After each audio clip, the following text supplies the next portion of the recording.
तुमच्याही परिसरात पाण्याची, विजेची, रस्त्यांची किंवा इतर कुठली सरकारी समस्या आहे का? तक्रार करूनही काहीच होत नाही किंवा आपली तक्रार कुठे पोहोचतच नाही का तुमचं कोणी ऐकत नाही असं वाटतंय?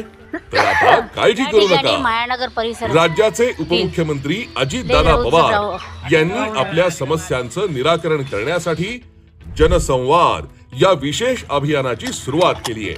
आपल्याला फक्त दिलेल्या नंबरवर आपली तक्रार नोंदवायची आणि अजितदादा पवार यांच्या उपस्थितीत होणाऱ्या जनसंवाद कार्यक्रमात आपल्या समस्येचं समाधान मिळवायचं आहे. त्यासाठी आपल्याला फक्त 7888 56 69 04 या नंबरवर कॉल करायचा आहे. कॉल झाल्यानंतर तुमचं व्हॉट्सअप उघडा. त्यावर जनसंवाद चॅटबॉट कडून एक मेसेज येईल. तिथे तुमचा मतदारसंघ इत्यादी बेसिक